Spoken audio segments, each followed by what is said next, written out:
E-learning platform. Myself Naina. So आज हम करने जा रहे हैं क्लास 10 का chapter number 3 pair of linear equations in two variables. हम इस चैप्टर की एक्सरसाइज 3.4 का क्वेश्चन नंबर 2 आज यहाँ सोल्व करेंगे। सो मूव करते हैं अपने क्वेश्चन की तरफ। सो क्वेश्चन 2 का पार्ट नंबर 1 है, if we add 1 to the numerator and subtract 1 from denominator, a fraction reduces to 1 and it becomes 1 by 2 if we only add 1 to the denominator. What is the fraction? ये आपका question है और इसको किस method से solve करना है? By elimination method. तो यहाँ पे एलिमिनेशन मेथड से हम इस पार्ट को सोल्व करेंगे। तो सबसे पहले हम यहाँ पर इसकी अलजेब्राइक एक्सप्रेशंस को क्रिएट करते हैं, दैट मींस हम इक्वेशंस को फॉर्म करते हैं यहाँ पर। तो यहाँ पर पहले हम क्या करेंगे? फ्रैक्शन चाहिए। फ्रैक्शन किस फॉर्म में होता है? x by y. ठीक है, तो यहाँ पर हम न्यूमरेटर को x मान लेते हैं एंड डिनोमिनेटर को y मान लेते हैं। तो इस फ्रैक्शन में न्यूमरेटर को x और y मानकर हम जो कंडीशन गिवन है, न्यूमरेटर में 1 ऐड करना है, सब्ट्रैक्ट करना है 1 फ्रॉम डिनोमिनेटर, ये सब हम आगे अप्लाई करेंगे। तो यहाँ पर हम क्वेश्चन में क्या करेंगे? सबसे पहले फ्रैक्शन को x बाय y फॉर्म में लेट कर लेते हैं। सो यहाँ पर लिखेंगे let the fraction is in the form of is x by y। हमने फ्रैक्शन को x बाय y फॉर्म में लेट कर लिया यहाँ पर। अब कंडीशंस क्या गिवन है? According to the given condition add 1 to numerator and subtract 1 from denominator। तो न्यूमरेटर में 1 ऐड करना है एंड सब्ट्रैक्ट करना है 1 को कहां से? डिनोमिनेटर से। तो यहाँ पर पहली इक्वेशन बनेगी x। यहाँ पर पहले हम ये लिख सकते हैं कि according to the given condition, according to the given question, according to the given condition,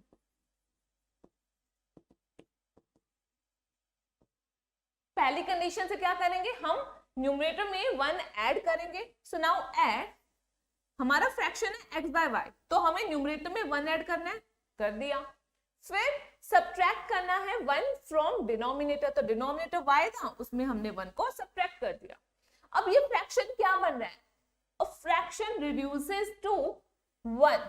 मतलब ये जो फ्रैक्शन है, अगर हम ये चेंजेस कर रहे हैं न्यूमरेटर में 1 ऐड करके और डिनोमिनेटर में 1 माइनस करके, जो भी चेंजेस आएंगे उसके बाद ये फ्रैक्शन किस में रिड्यूस हो रहा है?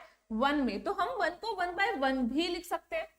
ठीक है, तो 1 को 1 बाय 1 यहाँ पर लिख दिया। अब सेकंड कंडीशन से पहले हम क्या करते हैं? इसी को सोल्व करके इसकी इक्वेशन फॉर्म कर लेते हैं। तो यहाँ पर अब हम क्या करेंगे? क्रॉस मल्टीप्लाई कर देंगे। क्रॉस मल्टीप्लाई करेंगे तो 1 इंटू एक्स प्लस 1, कैसे लिखोगे आप इसे? 1 इंटू एक्स प्लस 1 इक्वल में क्या आएगा? 1 into y minus 1, 1 into y minus 1। ठीक है, अब आगे सोल्व करते हैं। 1 को किसी भी नंबर किसी भी आप टर्म से मल्टीप्लाई करोगे तो सेम वही टर्म बनती है। तो यहाँ पे 1 इंटू एक्स प्लस 1 क्या हो जाएगा? X plus 1। Next 1 into y minus 1, तो सेम टर्म आ जाएगी y माइनस 1, तो इक्वल में लिखेंगे y माइनस 1। ओके, अब यहां से वेरिएबल को एक साइड कर देते हैं और कांस्टेंट टर्म को ऑपोजिट साइड कर देते हैं। तो यहाँ पर मैं y को इधर शिफ्ट कर देती हूँ और ये जो 1 है प्लस 1 उसको राइट साइड में शिफ्ट कर देती हूँ। तो यहाँ पर क्या आएगा? x minus y is equal to minus 1 पहले से था, ये प्लस 1 उधर जाकर माइनस 1 बन जाएगा। तो इक्वेशन बनेगी x minus y is equal to minus 2। तो ये आपकी इक्वेशन नंबर 1 हो गई। ठीक है, equation 1 is x minus y is equal to minus 2। अब सिमिलरली हम इक्वेशन 2 को भी यहां क्रिएट करेंगे। तो इक्वेशन 2 के लिए कंडीशंस गिवन है, it becomes 1 by 2। Fraction 1 by 2 कब बनेगा? जब हम ऐड करेंगे डिनोमिनेटर में 1 को। फ्रैक्शन हमारे पास था x बाय y। अब न्यूमरेटर में यहाँ पर कोई चेंजेस नहीं करने, चेंज कहाँ हो रहा है? डिनोमिनेटर में, और डिनोमिनेटर में 1 ऐड करना है हमें। तो यहाँ पे प्लस 1 कर दिया, तो ये फ्रैक्शन किस में रिड्यूस हो रहा है? 1 by 2 में। तो अगेन अब क्रॉस मल्टीप्लाई करेंगे, क्रॉस मल्टीप्लाई किया, फिर 2 इंटू एक्स कितना हो जाएगा? 2x this is equal to 1 into y plus 1। तो 1 को किसी भी टर्म से आप मल्टीप्लाई करो, नंबर से करो, सेम वही नंबर आ रहा है, तो यहाँ पर y प्लस 1 बन जाएगा आपका। ठीक है, अब सारे वेरिएबल्स को एक साइड मूव कर देते हैं, तो यहाँ पे 2x तो था, इधर y भी आ गया, तो माइनस y बन गया। This is equal to 1। So ये आपकी इक्वेशन नंबर 2 हो गई। सो फर्स्ट इक्वेशन ये रही x minus y is equal to -2। Second equation है 2x minus y is equal to 1। तो यहाँ पर अब इक्वेशन फॉर्म हो चुकी है, अब इन्हें एलिमिनेशन मेथड से सोल्व करेंगे। उससे पहले यहाँ पर कुछ क्वेश्चन में पूछा गया है कि पेयर ऑफ लीनियर इक्वेशंस में find their solution if they exist. मतलब सबसे पहले आपको ये चेक करना है, आपने इक्वेशन फॉर्म की, उसके बाद ये चेक करोगे कि उनके सॉल्यूशन एग्जिस्ट कर रहे हैं या नहीं। अगर एग्जिस्ट करते हैं तो उन्हें एलिमिनेशन मेथड से आप यहाँ सोल्व करोगे। सो ये चेक करने के लिए कि सॉल्यूशन एग्जिस्ट करता है या नहीं, हम क्या लेते हैं, कोफिशिएंट्स का रेशियो यहाँ कंसीडर करते हैं, और फिर अगर उनमें कंडीशंस जैसे हमने प्रीवियस वीडियोस में डिस्कस की थी, उन कंडीशंस के अकॉर्डिंग हम सॉल्यूशन को एनालाइज करते हैं। तो यहाँ पर इक्वेशंस आपके पास है, इक्वेशन को एक साइड में लिख लेते हैं हम। सो फर्स्ट इक्वेशन है आपकी x minus y is equal to -2 and second equation बनी 2x minus y is equal to 1। ये आपकी फर्स्ट इक्वेशन थी, ये आपकी सेकेंड इक्वेशन थी। अब बाकी पार्ट को रिमूव कर देते हैं यहां से, अब हमें आगे सोल्व करना है इसे। तो सबसे पहले यहां पर रेशियो चेक करते हैं, ratio a1 by a2, b1 by b2 and c1 by c2, इन तीनों का रेशियो चेक करेंगे।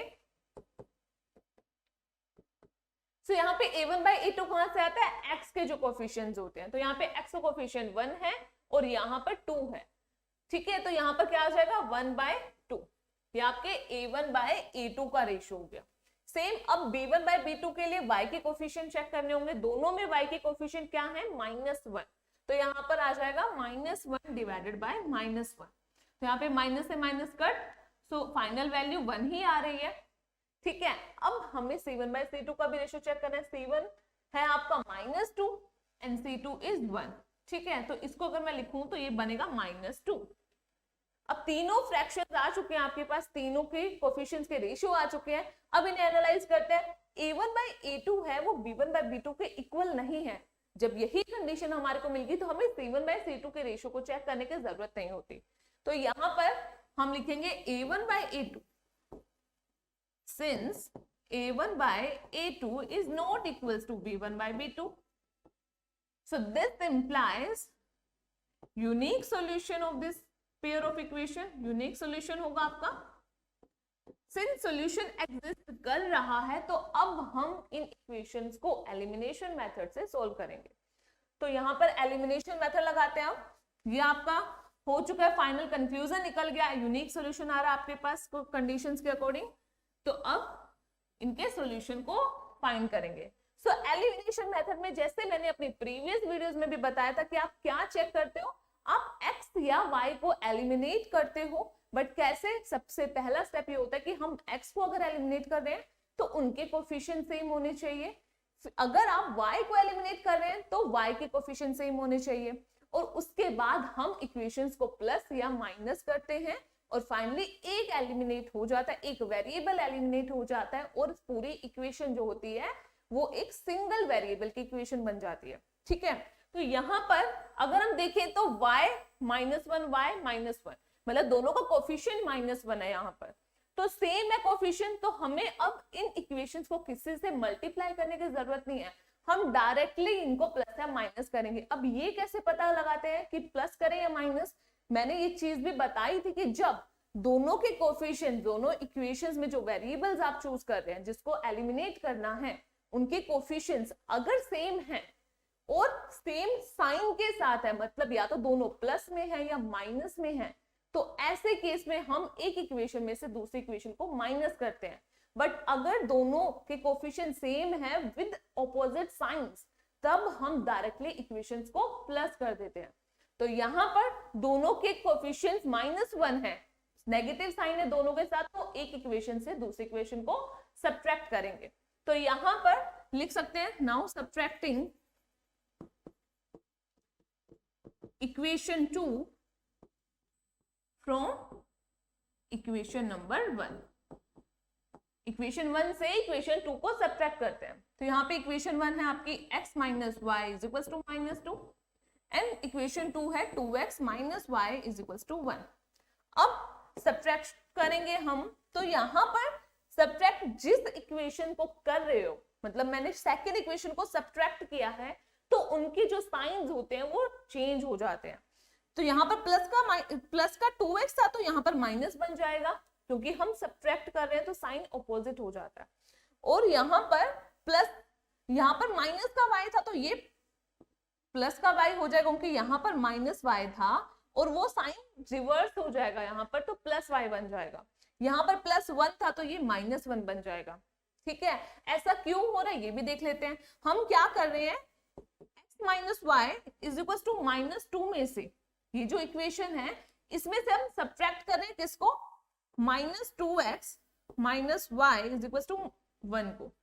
ठीक है, अगर मैं सब्ट्रैक्ट करूं इस इक्वेशन में से सेकंड इक्वेशन को, तो यहां पर क्या होगा, मैं इसको ऐसे भी लिख सकती हूँ, यहां से हम x माइनस वाई, हम ऐसा क्यों कर रहे हैं, क्योंकि यहां पर जो हम इक्वेशंस ले रहे हैं उनके जो लेफ्ट साइड है उनको सब्ट्रैक्ट करेंगे और इक्वल में जो राइट साइड है उनको सब्ट्रैक्ट करेंगे। तो यहाँ पर लेफ्ट साइड इसका x माइनस वाई था, इसमें से सब्ट्रैक्ट कर रहे हैं, ये आपका माइनस नहीं होगा, ये प्लस था, हमने सब्ट्रैक्शन के बाद यहाँ पे माइनस पुट किया था, तो ये प्लस का 2x था, तो इसमें से हम 2x माइनस वाई कर रहे हैं, मतलब दोनों के लेफ्ट साइड को मैंने सब्ट्रैक्ट कर दिया। फिर इक्वालिटी के साथ -2 में से हम 1 को सब्ट्रैक्ट कर रहे हैं, -2 -1।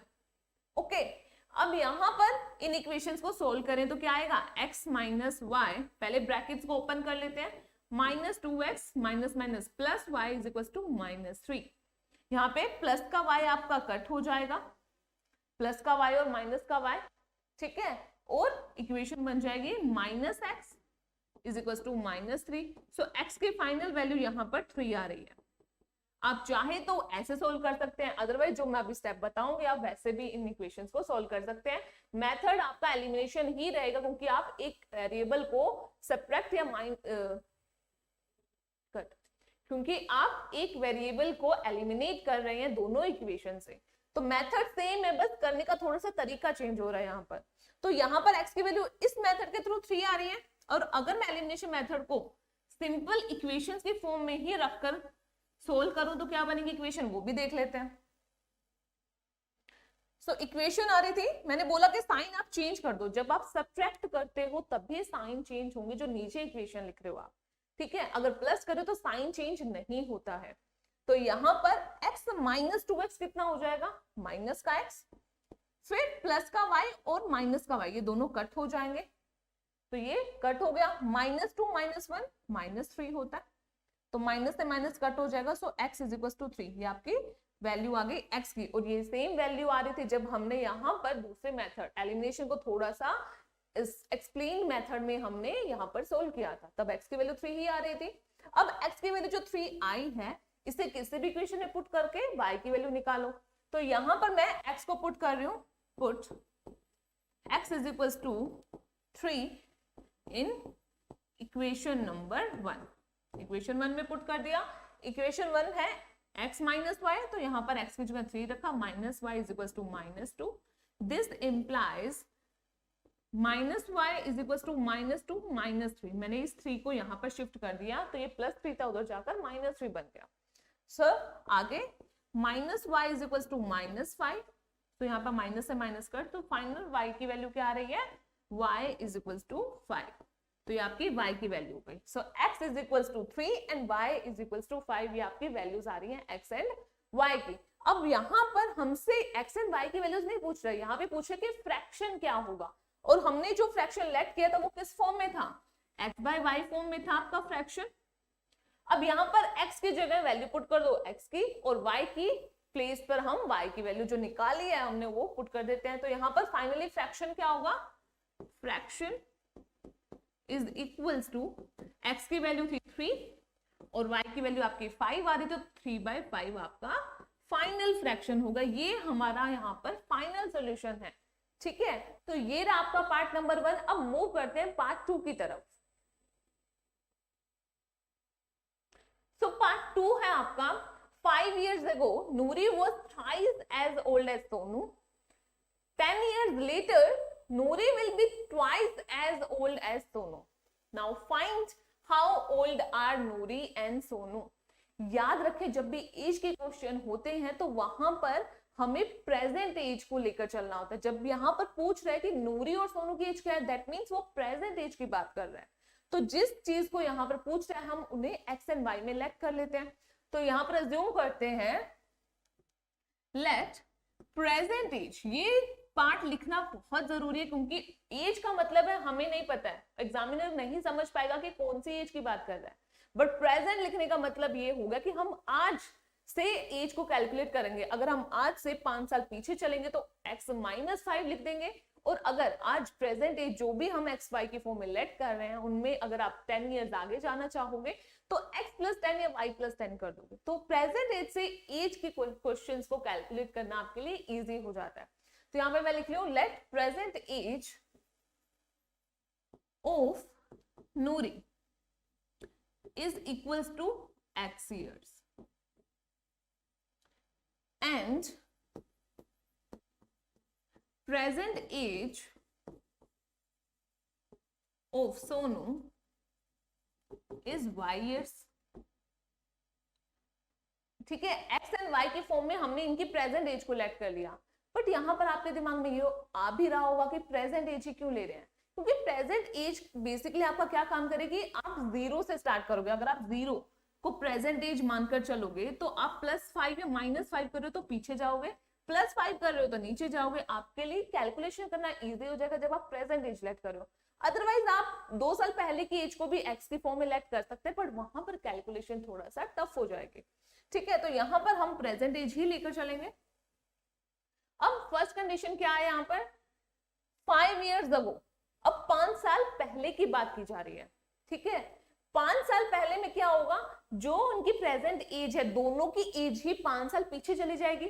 ठीक है, तो नूरी एंड सोनू जो उनकी प्रेजेंट एज एक्स थी अब उनसे हम 5 साल पीछे चल रहे हैं। अगर नूरी 5 साल पीछे अपनी एज कैलकुलेट कर रही है तो दैट मीन साइमल्टेनियसली सोनू की भी एज हम 5 साल पीछे ही लेकर चलेंगे, क्योंकि ऐसा नहीं होता है कि एक पर्सन तो 5 साल पीछे अपनी एज काउंट कर रहा है। दैट मीन्स अगर आप एक क्वेश्चन में 2 पर्सन हैं और आप एक पर्सन को 5 साल पीछे कैलकुलेट कर रहे हो, 5 साल पीछे एज लेकर जा रहे हो, तो दूसरा पर्सन जो है उसकी भी एज 5 साल पीछे लेकर जाओगे। आपने कभी ऐसा देखा है कि आपके फादर्स की अगर मैं 5 साल पहले की एज पूछूं तो आपकी एज उतनी ही है बट आपके फादर की एज कम हो रही है? ऐसा तो नहीं होता है। एज होती है वो जितने भी पीपल हैं उनकी साइमल्टेनियसली इंक्रीज होती है और साथ ही साथ बढ़ती है अगर हम आगे पीछे एज को करते हैं तो सेम यहाँ पर present age x and y थी तो 5 साल पीछे की बात की जा रही है यहाँ पर, तो हम दोनों की एज को 5 साल पीछे कर देते हैं, x minus y and y minus 5। ठीक है, अब कंडीशन क्या है यहाँ पर, नूरी की जो एज है, Noori was thrice as old as Sonu, मतलब जितनी 5 साल पहले सोनू की एज थी उसका थ्राइस होगा, उसका थ्राइस कर दिया। ये एज बन गई नूरी की, बट कब की, 5 साल पहले की एज बन गई नूरी की। तो यहां पर हम लिख सकते हैं according to the given condition, according to the given conditions. ये आपको लिखना जरूरी हो जाता है क्योंकि हम क्वेश्चन के अकॉर्डिंग इक्वेशंस बना रहे हैं। क्वेश्चन के अकॉर्डिंग 5 साल पीछे गए और फिर जो रिलेशन गिवन था कि जो सोनू है उसका एज थ्राइस कर दोगे आप तो नूरी की एज आ जाएगी 5 साल पहले।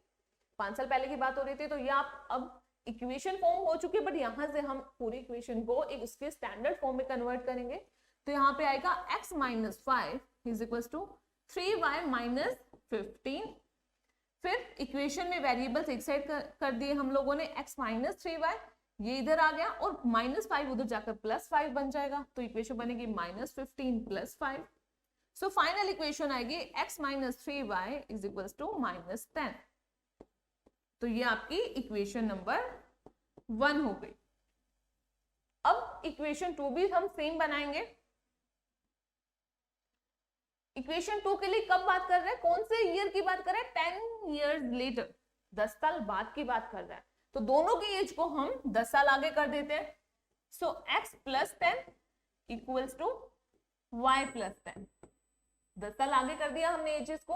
अब रिलेशन क्या है, Noori will be twice as old as Sonu, मतलब नूरी की जो एज 10 साल बाद होगी वो कितनी होगी, जितनी एज सोनू की है उसका ट्वाइस कर दोगे तो नूरी की एज आएगी।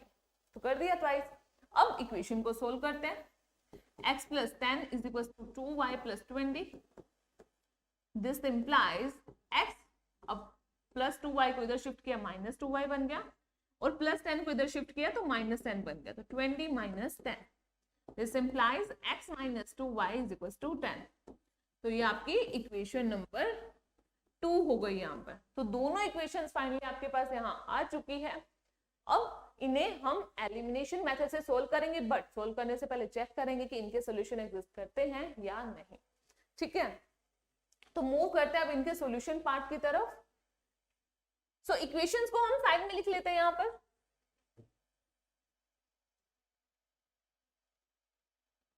सो इक्वेशन फर्स्ट थी आपकी x minus 3y is equals to minus 10, ये आपकी इक्वेशन 1 थी। इक्वेशन 2 थी x minus 2y is equals to 10। अब बाकी सबको रब कर देते हैं।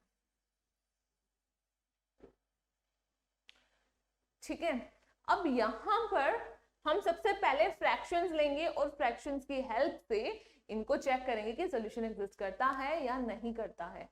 ठीक है, तो यहां पर फ्रैक्शन लेते हैं a1 by a2, फिर b1 by b2 को चेक करेंगे, और अगर नीड हुई तो हम c1 by c2 पे जाएंगे। a1 by a2 का कैसे करते हो आप चेक, x के कोफिशिएंट्स यहाँ पे दोनों के ही 1 है तो 1 by 1, this is equal to finally 1 आ जाएगा answer. And minus 3 by minus 2 b1 by b2 हो जाएगा, माइनस से माइनस कर तो फाइनल 3 by 2 आ रहा है। अब यहाँ पर c1 by c2 पे जाने की जरूरत नहीं है क्योंकि a1 by a2 is not equal to b1 by b2। तो ये सॉल्यूशन क्या होता है, कैसा होता है, यूनिक सॉल्यूशन होता है। तो यहाँ पर हम डायरेक्टली लिख देंगे since a1 by a2 is not equals to b1 by b2, okay, so this implies this pair of equations have unique solution. Since solution exist करता है तो इसे एलिमिनेशन मेथड से हम यहाँ सोल्व करेंगे। तो अब एलिमिनेशन मेथड अप्लाई करते हैं हम। यहां पर अगर आप ध्यान दो तो x के कोफिशिएंट सेम है, यहाँ पर कुछ नहीं है, दैट मींस प्लस 1 होता है, यहाँ पर 1 होता है, साथ में हम 1 लिखते नहीं है क्योंकि वो अंडरस्टूड चीज होती है। तो यहाँ पर दोनों के कोफिशिएंट्स 1 1 है, तो हम डायरेक्टली एक इक्वेशन से दूसरी इक्वेशन को सब्ट्रैक्ट कर सकते हैं। तो यहाँ पर हम क्या करेंगे, सब्ट्रैक्ट करते हैं। Now subtract equation 1 from equation 2। Equation 1 को किससे सब्ट्रैक्ट कर रहे हैं, इक्वेशन 2 से। तो इक्वेशन 2 पहले आएगी, तो x minus 2y is equal to 10 पहले लिख दिया। सब्ट्रैक्ट किससे कर रहे हैं, 1 को, तो उसे नीचे लिख दिया यहाँ पर। अब मैंने बताया था जब सब्ट्रैक्ट करते हैं तो नीचे जो इक्वेशन लिखते हैं उनके साइन रिवर्स हो जाएंगे। तो यहाँ पर प्लस x था वो माइनस बन जाएगा, माइनस था वो प्लस बन जाएगा, ये भी माइनस था प्लस बन जाएगा। तो plus x and minus x ये कट हो गया। अब माइनस 2y प्लस 3y कितना आ जाएगा, प्लस का y, this is equal to 10 plus 10 20। So y की वैल्यू क्या आ रही है, यहाँ पर 20 आ रही है। ठीक है, y की वैल्यू 20 आ गई। अब इससे हम x की वैल्यू निकालेंगे। Now put this value in any equation. तो हम यहाँ पर y को पुट कर देते हैं, put y is equal to 20 in equation number 2। Equation 2 में पुट कर दिया, तो यहाँ पर x माइनस 2 क्रॉस 20 आ जाएगा y की जगह, इक्वल्स टू 10। ये इक्वेशन बन जाएगी आपके पास। दिस इंप्लाइज हम कर सकते हैं यहाँ पर, तो यहाँ पर x minus 40 is equal to 10 आ जाएगा। This implies x is equal to 10 plus 40, हमने माइनस 40 को इधर शिफ्ट कर दिया है, तो यहाँ पर बनेगा x is equal to 40 plus 10 50। तो आपके पास x की वैल्यू यहाँ 50 आ रही है, y की वैल्यू 20 आ रही है, बट हमने हाँ कट। सो आपके पास यहाँ पर x की वैल्यू 50 आ रही है एंड y की वैल्यू 20 आ रही है, और हमने यहाँ पर x एंड y को क्या लेट किया था, एक्स को हमने लेट किया था नूरी की प्रेजेंट एज, वाई को लेट किया था सोनू की प्रेजेंट एज। तो हम प्रॉपर यहां पर लिखेंगे, so present age of Noori, present age of Noori is 50 years and present age of Sonu is equals to 20 years। ये आपके पास फाइनल सॉल्यूशन आ गया इस क्वेश्चन का। सो आई होप आपको हमारी ये वीडियो पसंद आई है तो इसे लाइक एंड शेयर कीजिए, चैनल को सब्सक्राइब कीजिए और ऐसे ही इंटरेस्टिंग वीडियोस के अपडेट के लिए बेल आइकन को प्रेस करना ना भूलिए। और इसी के साथ अगर आपको आज की वीडियो में कोई भी क्वेश्चन है, कोई भी क्यूरी है, तो आप हमें कमेंट सेक्शन में जरूर बताइए, हम वहां पर आपको जरूर सॉल्यूशन प्रोवाइड कराएंगे। मिलते हैं अपनी नेक्स्ट वीडियो में। Thank you.